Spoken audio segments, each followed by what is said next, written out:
really trying to be low-key. And then this poor guy comes with this guitar to try to sing Torna Sorrento in the middle of the cafe. Oh, wow. And my mom, who cannot miss an opportunity to show off. They're eating, my friend and I are like this, and my mom starts sitting down. No, Everybody starts turning around, and they'll go, wow, wow.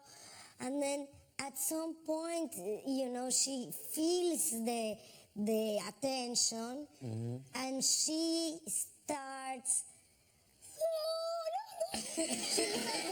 super loud, and then people start coming out of the other cafe, and she stands up, and she starts performing, and the poor guy behind her with the little guitar, my teeth out on top, I take it out, I have to hide it, the baby starts crying, she's like, shush it.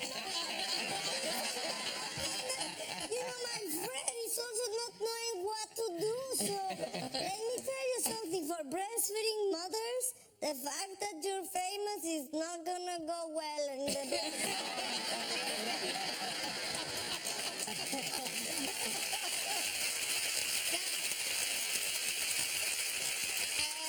Salma Hayek brings a great movie. It's called Beatrice at Dinner, and it opens the Sundance Film Festival, which is in London. There are various Sundances. So this one is in London next Thursday.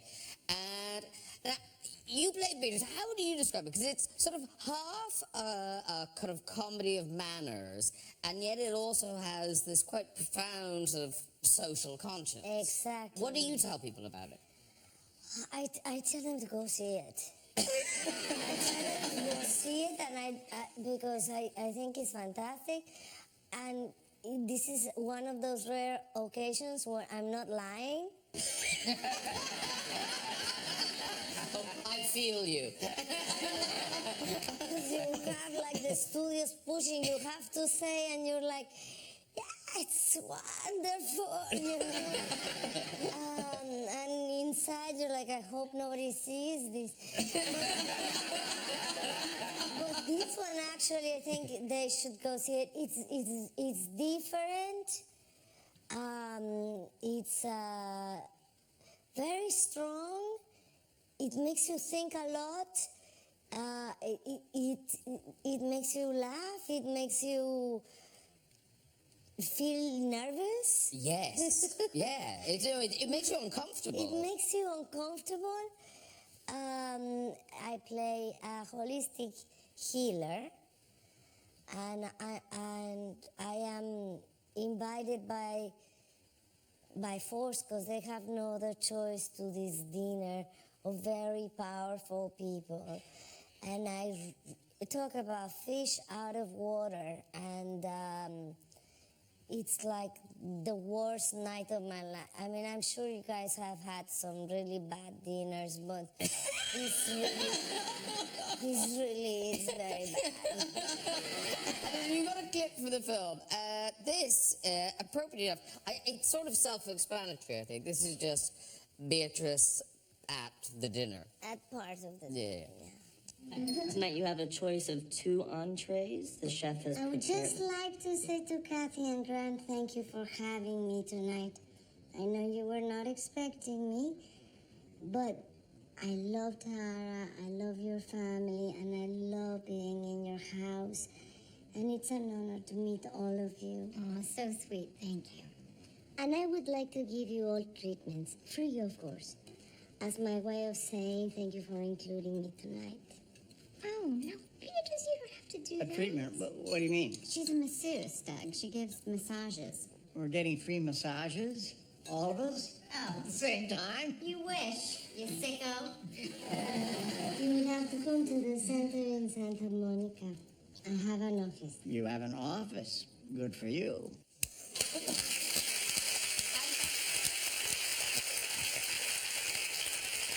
And while you were on set, you had a birthday. Yes, I turned 50. No. What? Good, right? Good. That was good. I was there. And I have no Botox, no fillers. So much. But I do confess, Oh, you should see her close up. No, I but mean, it's a patchwork quilt. No, I have to give a tip. I have to confess because the girls say, I do pull my hair. You see this is like but here's a little bit pull and it's giving me a headache, but I am enduring it for you. So,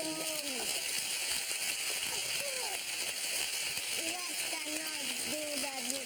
You probably could do it, but in a couple of years. Touch of the hair. No, the pulling. The No, but you don't need it.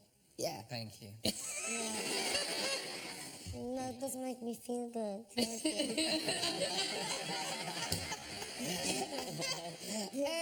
But anyway, They celebrated your birthday. They brought a mariachi band. Very And I was really moved. I came to work because I had to work on my 50th birthday. And, but when I arrived, bitch, I'm sorry, all unhappy, I have to work,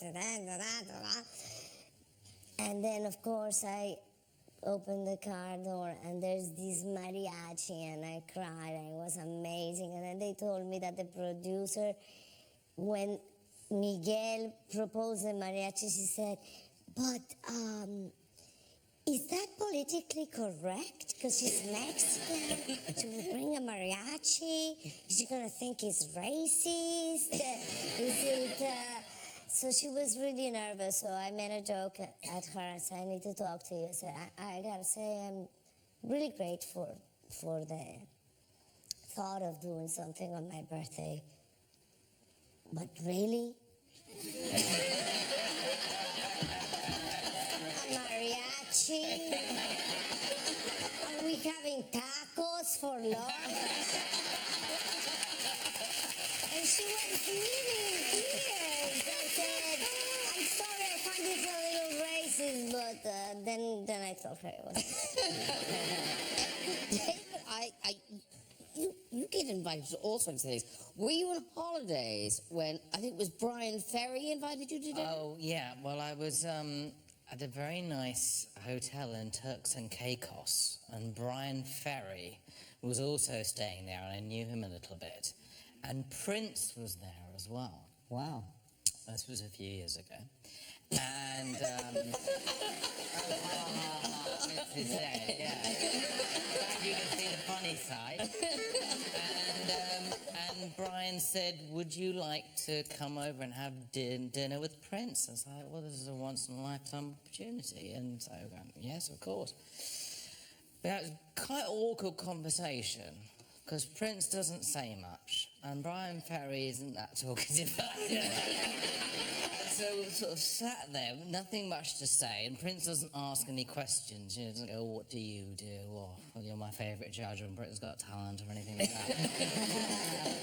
And there's a magazine there with a picture of Florence and the Machine, and I say, oh, do you know, just trying to make conversation, you know, Florence and the Machine, and they both go, no, I don't know her. I said, oh, you know, she just did that brilliant cover of that dance song. And they went, well, which dance song? You know, that one, you know, You Got the Love. And they went, Prince, well, I don't know the song. Like, you know, that song, you know. You got the love I need to see you through. Sometimes I feel like I'm singing to Prince and Brian Ferry. The most embarrassing moment of my life. And they're looking at me blankly like I'm mad, like I've made up this song. It was horrible. And when Prince left, it was that amazing sense of relief. You know, it's someone really, really famous, and it's sort of, you just desperately wanted to end. You want to sort of say that you've met them, but you want it to be over. That was horrible, but I mean... I had that with P. Diddy. I went over to say hello to P. Diddy, and Jay-Z was there, and Leonardo DiCaprio was sat at the All right, I think you've dropped enough names. Okay. I think people thought Prince and Brian Ferry was good. We don't need to hear about other people who were in the room. Just stick on the people the story's about. So I went over and I thought, I was trying to think who's the easy target in this scenario, who's the one that you go to say the hello, and I'm thinking, I saw him in Get Him to the Greek, I'm going to go over there and say hello to him, so I thought, P. Diddy. So I went out to shake his hand, and I shook his hand, and I was like, oh, nice to meet you, and he's going, but the longest handshake ever. And I'm like sat there just looking in P. Diddy's eyes like, when is this going to end? And then the worst of it happened. The worst of it happened, there was a whole thing with Jay-Z and I went to lean in to speak to him. But you can't lean in to speak to Jay-Z, you're not allowed to lean in. And his bodyguard just like shoved me like this and I went flying across the room. And I was like, right, I'm just going to go and sit over here with Eddie Golden. Thank you, that's enough. Very awkward moment. That is weird that people kind of live like that. It's so strange. I have to say, Prince, I know that people, that sometimes he was quite, but I was very good friends with Prince. He was one of my closest. David. Now. My one dinner is meaningless now. Let me tell you something. He was so funny. He was.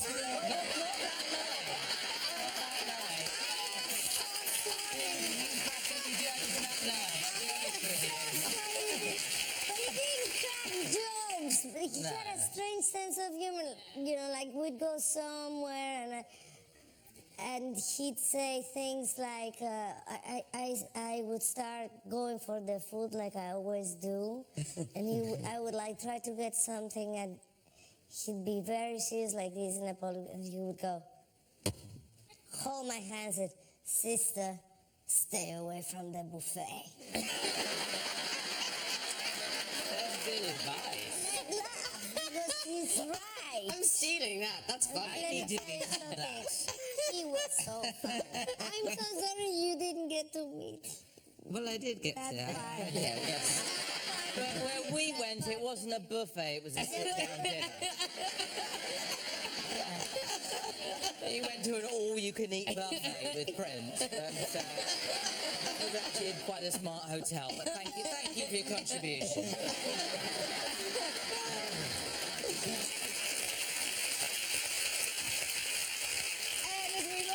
The other thing I wanted to say about the film, Beatrice at Dinner, is when was it written, or when was it planned? Because it seems so kind of perfectly placed now. It's very kind of zeitgeisty in that kind of Trumpian America. John Lithgow's character is almost a version of Trump. Exactly.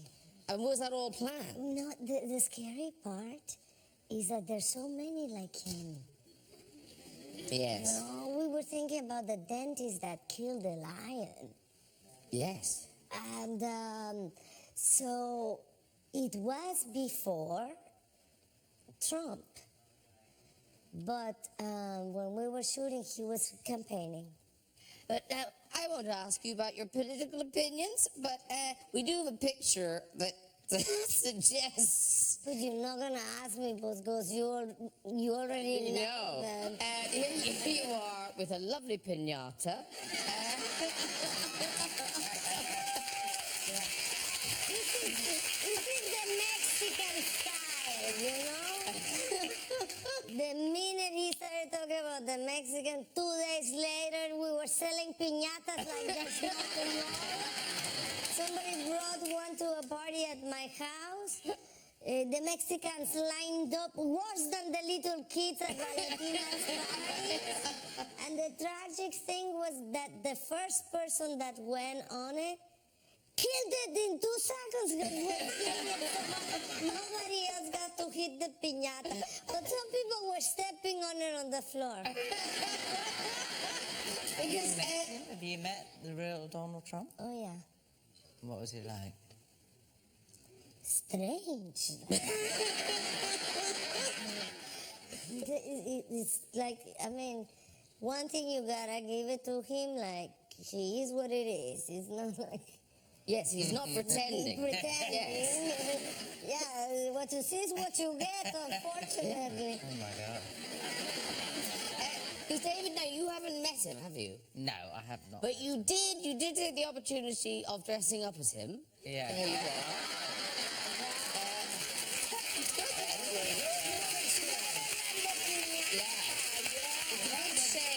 That was Halloween, and it was, my Halloween costume was before he was the president. And I thought, well, what's the sort of biggest nightmarish figure in today's culture? And I thought Donald Trump. And not for a moment did we think he would actually become president. No, you must have thought, I'll do it this year, because next year it'll be old hat. How long did it take to wash that off afterwards, just out of interest? Because that is quite the amount of... It was 3 or 4 weeks. Well, of course, this week, Donald Trump's been on his first trip abroad as president. So here's some pictures of him. Here he is in Saudi Arabia. Now, My God. What's going on there? Well, apparently it's some sort of peace thing, but it does look like a crystal ball, doesn't it? I see impeachment. I see disgrace. Look at him, he looks like a mystic Trump. Really scary. Yeah, lighting's not really doing him any favours. No. At all. He then went to Jerusalem, where he visited the Western Wall, and he placed a note inside. Presumably the note was for the wall builders. Call me, I've got a job.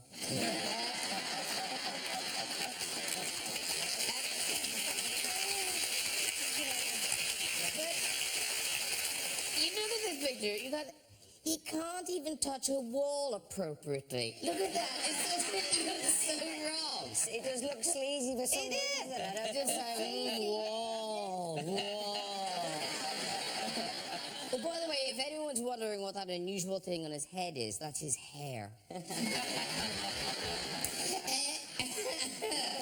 this is my favorite picture from the trip. I'm sure you've seen it. On Wednesday, Trump met the Pope. Now, that is a man thinking, take the picture. And Melania looks like she's at a funeral. I mean, she wishes, but...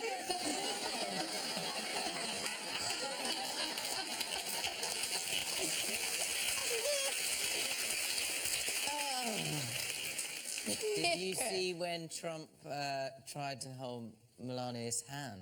I When they know. got off the plane? That was awkward, wasn't it? She's, well, that.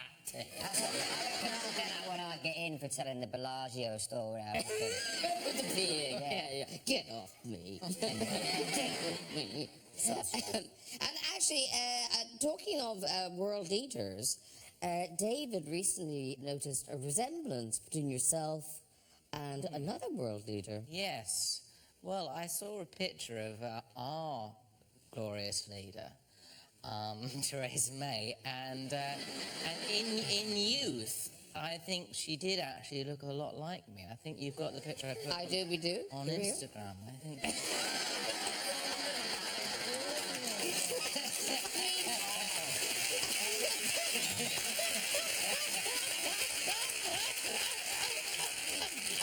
That is shockingly close.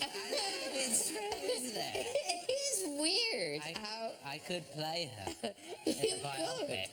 You could. Now, David Walliams. David Walliams has a new book out. It's called The World's Worst Children 2. There's actually a character in The World's Worst Children 2 is a little bit like Baron Trump, because it's a boy, a very spoiled American boy. He's the son of a billionaire, and he wants it to be his birthday every day. And every day he wants more and more presents, and the cake gets bigger and bigger every day, and he ends up drowning in his own birthday cake. So they're like sort of morality tales for children. Sort of be careful what you wish Oh, for. wow. Yes. Don't eat too much cake. What you show them? Well, no, it's not just don't eat too much cake. It's a little more sophisticated than that. I'm with you. Away from there. That was my takeaway. Eat too much cake. Yeah. I'll read it to you later. I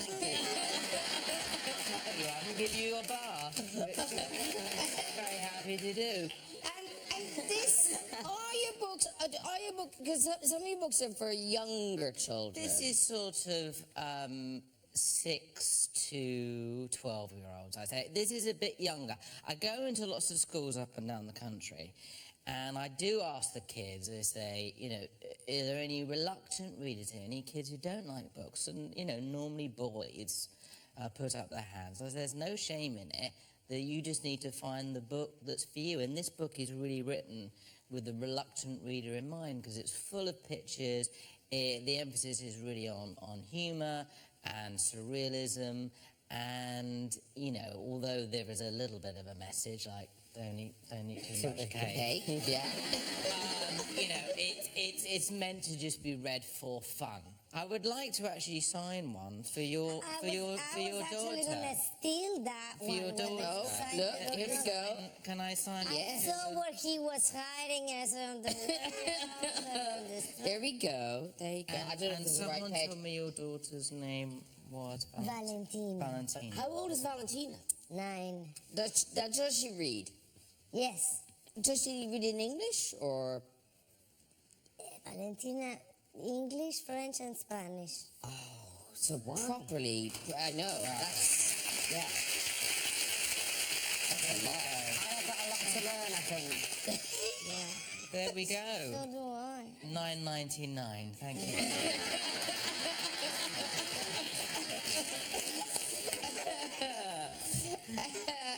But Valentina could be in that book Oh, Valentina, yes. Good because name. I mean, Yeah, I can give you Prankster. some stories. Really? Yes. I'd like those, please. Yeah. Yeah. No, because prankster is a kind of a nice word for it. But really, I mean, she's quite wild. Ingenious, yeah, she's ingenious. Oh, let's go with ingenious. I have another word in my head. My favorite person to prank, it's my father. You know, he comes from Mexico to visit her, and she gets so excited. She starts like planning what she's gonna do to him, like with days in advance. And for example, she puts the worst kind of chili habanero.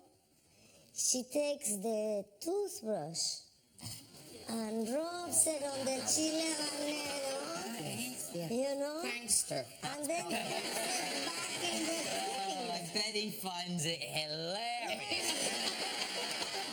You know, the sad thing is that with my father, in the moment, he gets angry and then he goes, "That was so smart of her." I'm so proud. And you know, like she uses like the, you know, the clear plastic one uses for Cling that. film. Cling film, Yes, cellophane. for the leftovers. She puts it on the toilet. Think about this one. I'm You creating a mental image. force it That is a to classic. perfection, so you cannot actually see it. Great eye for You know? detail. I mean, beautifully done. Now, the other thing, which I mean, maybe everyone knows it. I know they sell well. David's books, he has sold over 18 million books. 18 million.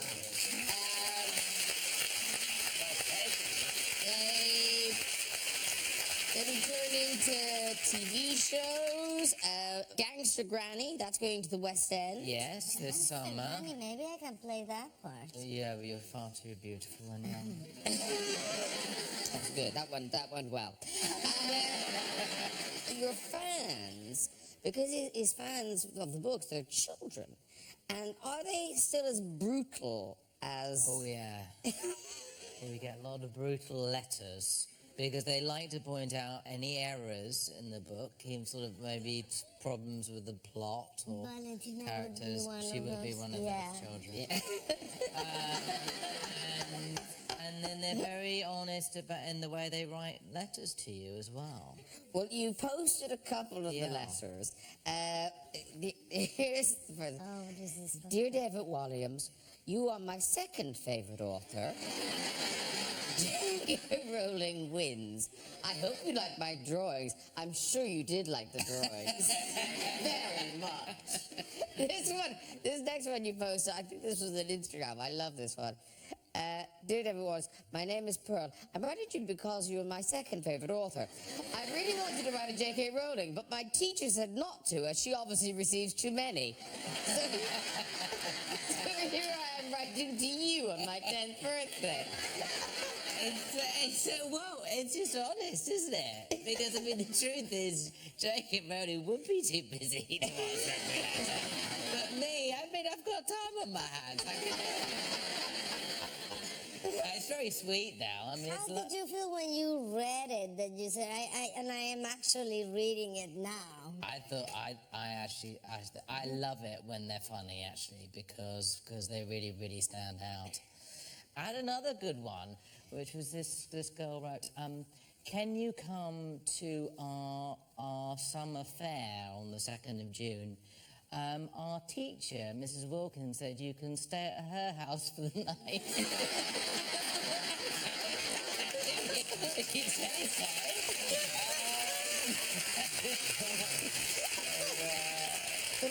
I don't want to put you off anyone on the couch, but there is a very large J.K. Rowling fan on the couch. Liam. You are, though, aren't you? Proper. Yes. No, I do like Harry Potter, yes, I will confess. Yeah. But there's a very dull and gaze happening right in front of me here. I think So here's Liam at his, I think it's your 22nd birthday. That's a cake Yes. I'm Cake. making, of all the Harry Potter books. and you're not to eat too much cake. We learned that from David. Yes, of course. Oh, well done. The important message you can take away from tonight's show. Yeah. But so you kind of think, oh, that's kind of a fanny thing to have done. But you've gone a bit further at your home. I can be a bit weird sometimes. Why is that funny? Yes, well, I had like a thing, I don't know, I went through a Harry Potter phase. I was watching Harry Potter a lot. Something we watch around the house. Like, why are you looking at me like that? I'm just interested. And so I bought one of the cars from the film, and it's in my garden. That's some sort of confessional now. Yeah, one of the, it's that car. Isn't it good? Yeah. Is it the original one? No, it's not the original one, but I'd love to say that it was. But I bought it off this guy who goes to like conventions and stuff. Stupid to get into, really. It's close. And is that something Harry Pottery up there? Is it? Yes, that's our Hogwarts sign as well. That's, Okay. I mean, really making like upping my cool points via like. And what's that bit? What's that thing over there? That's just a random garden gnome, actually. My garden's it's great. You'd love it. Now listen, obviously, I mean things are great for you right now. You've got the new fantastic. record, you've got the new baby, and you and Cheryl are together. But what's so odd is, I don't know if you know this thing, that Liam and Cheryl, we saw you meet. You saw us meet. We did though, didn't we? You did, yeah. Like you hadn't met before this. Right, this is really. I'm going to be sleeping here tonight now if we go into these. You should like to talk about this bit. Oh no.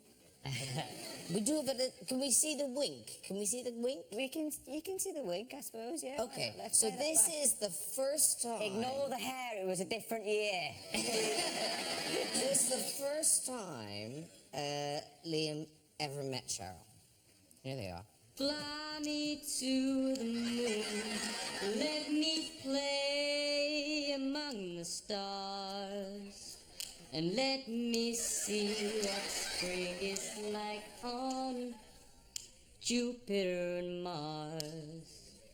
In other words, Baby, kiss me. Alex, I think you're really cute. Thanks. I think you've got charisma. You give us that little cheeky wink. I think this kid could do fantastic in the show. Yes.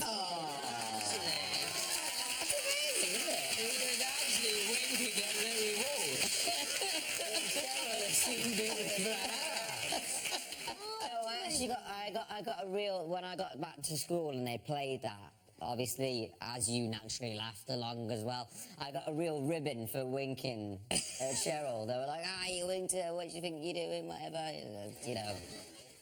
Some of my best friends giving me stick about it. They do. And then come to my 23rd birthday party and here we are together and my friends are just mute in the corner. Why are we here? Where's the food? Yeah, they do, like, I've never seen my friends so quiet. So I winked at all of them. I didn't really, but I should have. And now we've got a baby bear. So it all makes perfect sense. That's how... You notice how they keep promoting all your competitions?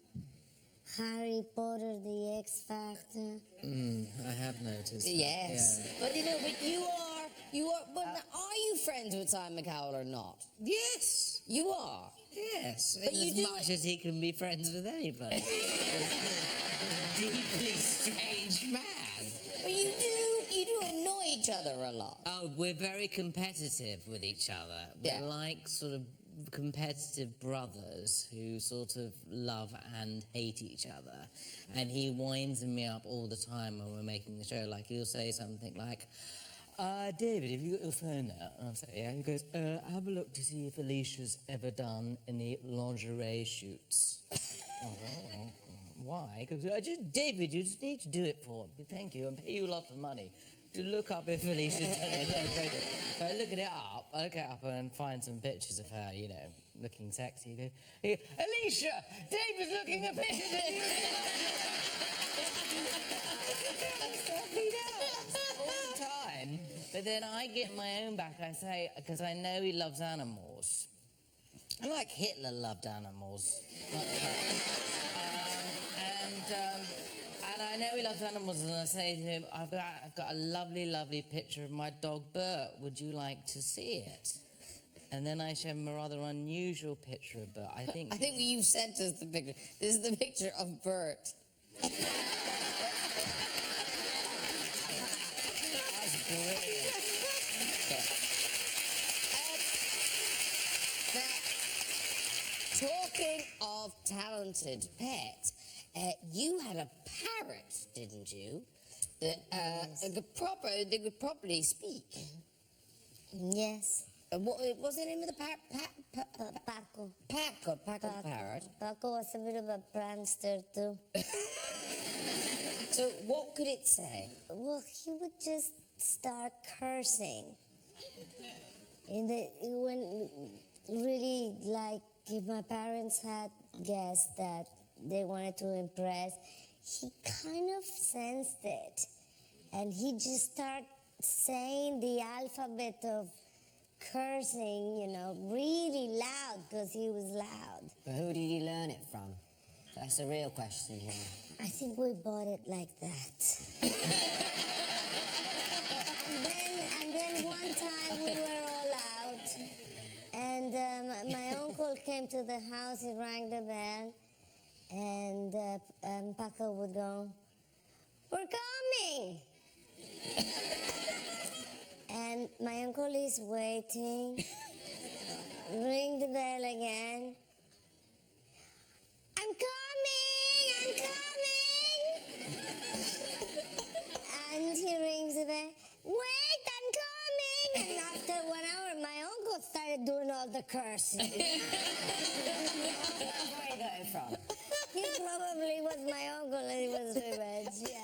Yeah, he was there for 2 hours. Where did the parrot learn I'm coming? That's the best part of the story. It shows it was a happy family. Very happy parents. And it's time to meet my final guests. One is best known for The In-Betweeners, and the other brought us the US hit Gossip Girl, and together they star in the new BBC Two comedy White Gold. Please welcome James Buckley and Ed Westwick.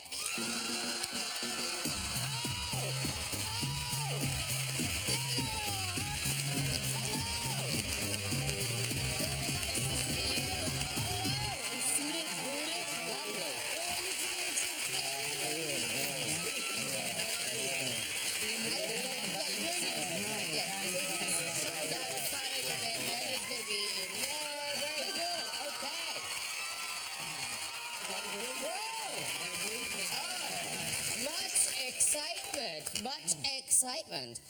Welcome both. Thank you. Do you know everyone on the couch? David, a little bit. First time, I think, for these guys. Yeah. Hello. Yeah, that's Sarah, that's Leah. Hello. I know you. We've David, worked obviously, together, yeah. darling. Well, you gave me a job. I think that's... It was an acting job. It wasn't acting.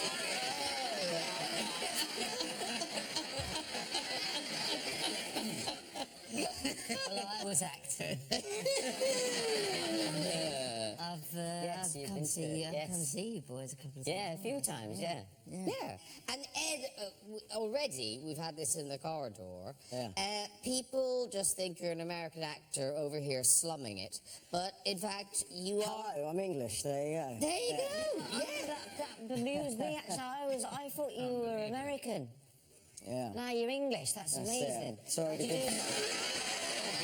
Are you pleased or disappointed? No, I think it's great. I'm really happy about it. It's great. I was a little bit worried he was going to be upset.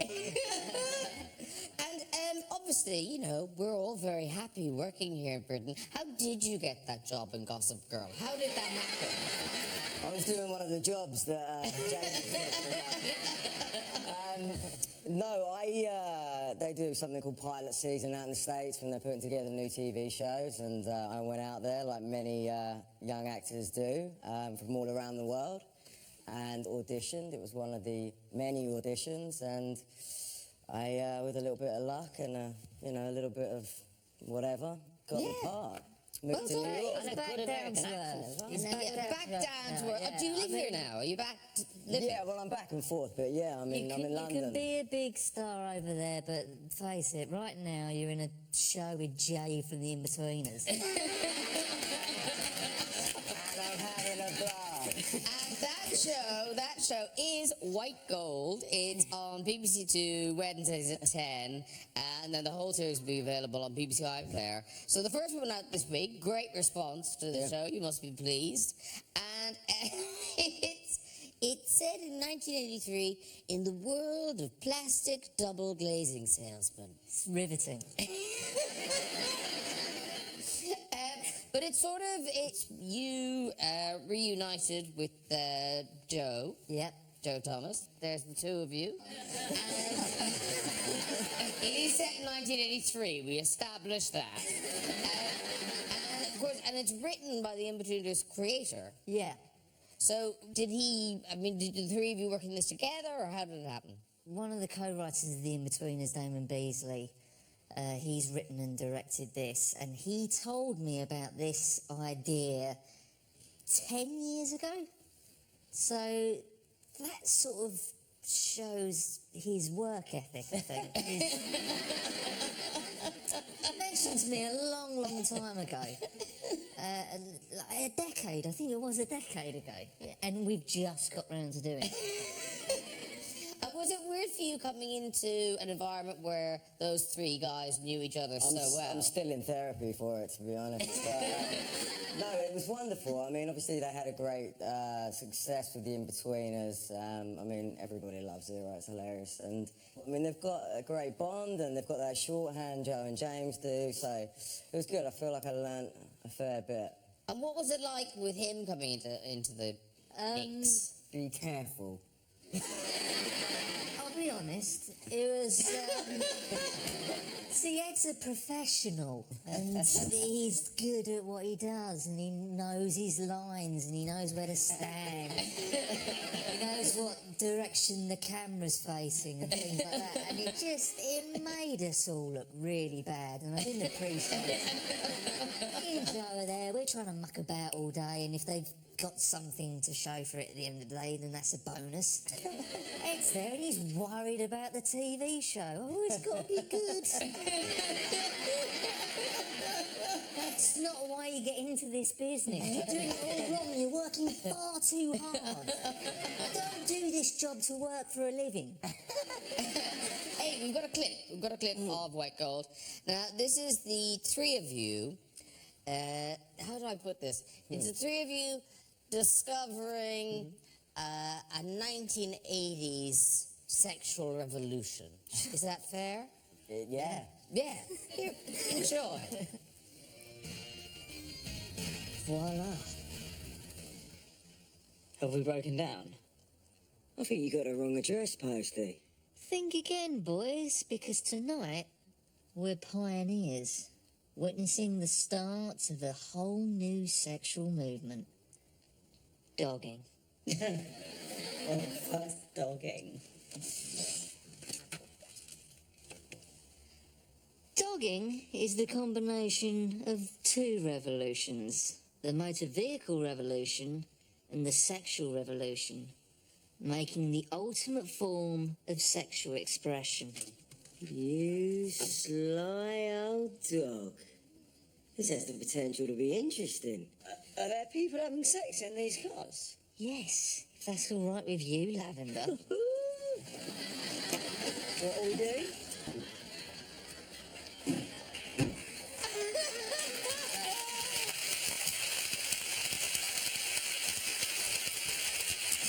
It's out there.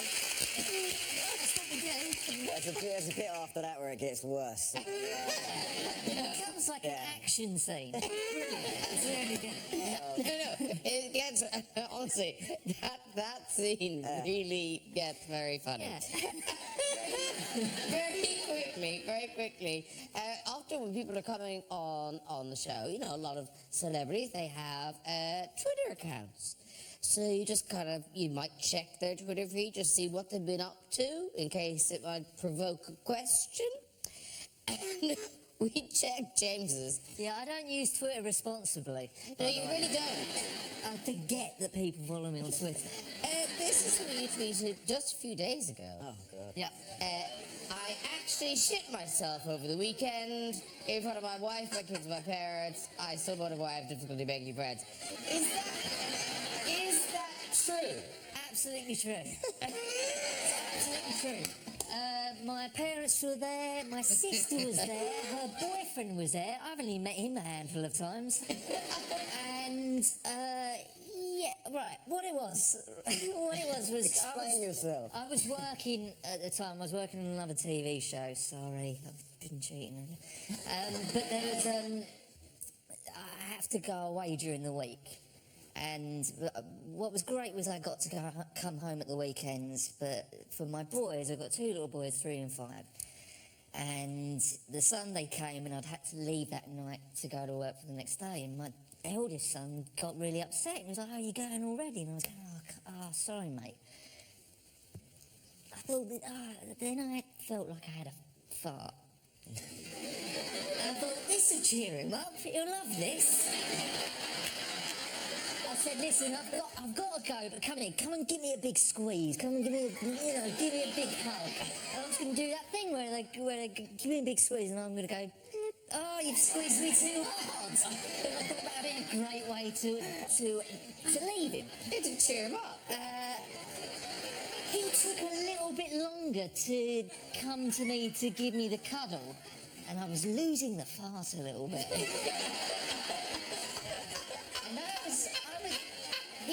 He's small, so I was bent down. I was in a position. And I maybe just pushed a bit too hard. Because we're all having a dinner because I was leaving to go to work. Because there were so many people people there, I just had to say, I've shit myself. I've got to go for the emergency shower. But it happens. It happens, okay? And I don't mind talking about it. It's about time someone came out and spoke about this kind of thing. This is the sort of thing that I'd like to talk with Piers Morgan about. These are the issues. It's such a taboo subject. I hate to say this, but Liam Payne, follow that. Yes, it's time for you. It's time to give us that world exclusive. Don't overreach yourself. So, if you want to go over and get ready, you've got dancers and all sorts. So performing his solo single, Strip That Down, it is Liam Payne!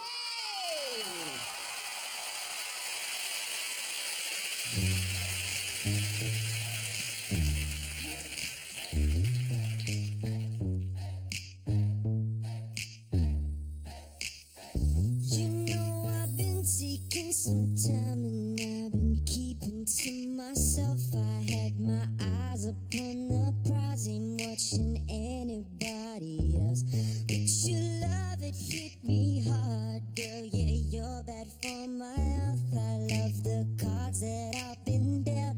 Do you feel the same as well? You know I used to be in 1D. I'm a freak. Want me for one thing? That's not me. I'm not changing the way that I used to be. I just wanna have fun and get rowdy. One Coke and Bacardi, sipping lightly. When I walk inside a party, girls on me. F1 type Ferrari, 6 kiss speed. Girl, I love it when your body grinds on me. Baby, you know I love it when the music's loud, but come on, strip that down for me. Baby, there's a lot of people in the crowd, but only you can dance with me. So put your hands on my body and swing that round for me. Baby, you know I love it when the music's loud, but come on, strip that down for me. Yeah, yeah, yeah, yeah. Strip that down, girl. Love when you hit the ground. Yeah, yeah, yeah, yeah. Strip that down, girl. Love when you hit the ground. You know that since the day I met you, yeah, you swept me off my feet. You know that I don't need no money, or when your love is beside me. Yeah, you opened up my heart and then you threw away the key.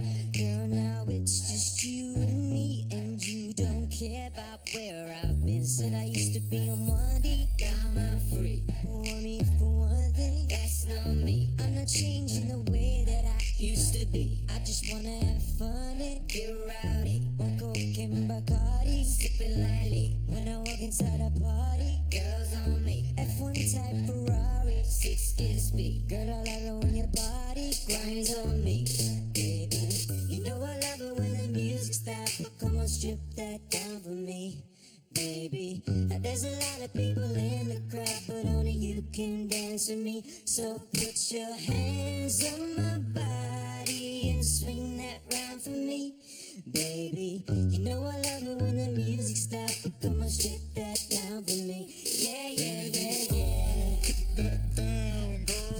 Love when you hit the ground. Yeah, yeah, yeah, yeah. Strip that down, girl. Love when you hit the ground. Yeah, yeah, yeah, yeah. Strip that down, girl. Love when you hit the ground. Yeah, yeah, yeah. Strip that down. Love when you hit the ground. You know I love it when the music's loud, but come on, strip that down for me. Baby, there's a lot of people in the crowd, but only you can dance with me. So put your hands on my body, swing that round for me. Yeah, you know I love it when the music's loud, but come on, strip that down for me. Yeah, yeah, yeah, yeah, yeah, yeah, yeah, yeah. Come on, strip that down for me. Yeah, yeah, yeah, yeah. Don't say nothing, just strip that down for me. Yeah, yeah, yeah, yeah. All I want, girl, if you strip that down for me. Yeah, yeah, yeah, yeah. You're the one, girl. Come on, strip that down for me. Yeah,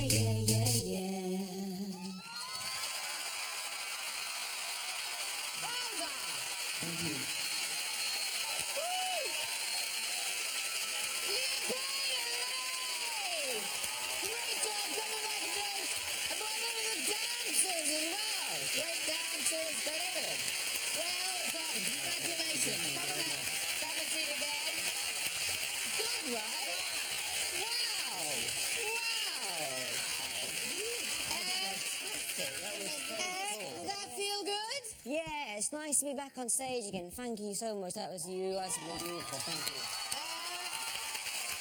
It's been a very different experience for me coming out of it, because I've never done any of that dancing stuff. We call it movement, so there was not to scare me. But yeah, I enjoy it. It's good fun. No, a great performance, and yeah, congratulations. Thank you. Well done. And presumably that new single now is that an album to come? Yeah, I've been making an album on my way for a year now, so I've got a lot of different singles and stuff to come out yet, so... But you'll drop something at some point. I'll drop... that's not... Just be careful you don't push too hard. Yeah, don't do that. Don't do that. Right, that's nearly it. But before we go, just time for a visit to the big red chair. Who's there? Hello. How you doing?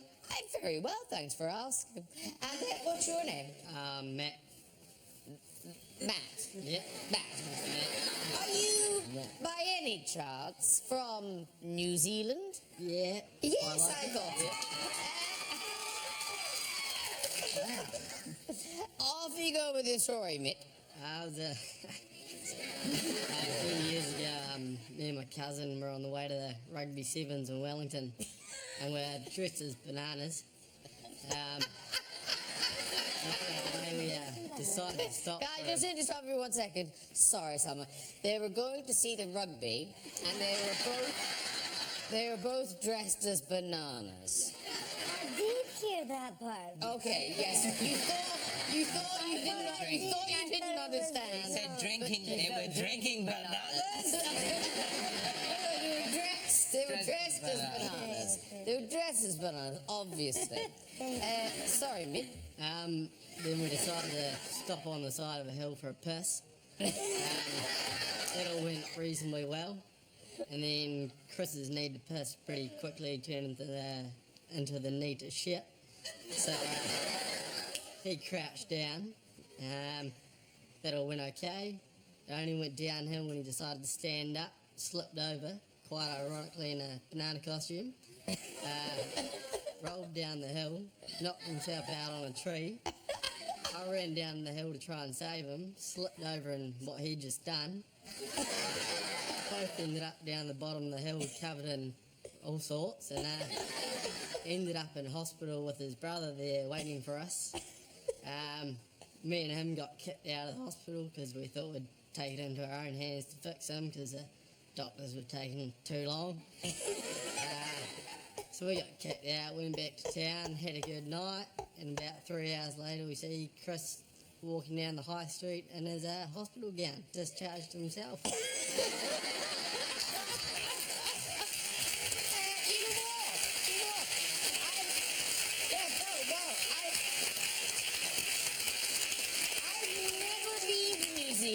But I so want to go. I didn't understand anything. I understood banana, shit, crack, hospital.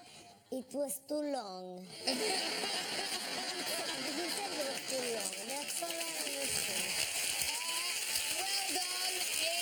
If you'd like to join us on the show, I know in that chair you can contact with Fire Up Blitz to their address. And that is it for tonight. Please say thank you to my guest, Mr. Liam Payne, David Walliams, James Buckley, Ed Westwick, and Salma Hayek. Do join me next week with singer-songwriter Beth Ditto, Baywatch's Zac Efron, actress Annabelle Wallace, and her co-star in The Mummy, the one and only Tom Cruise. I'll see you then. Good night, everyone.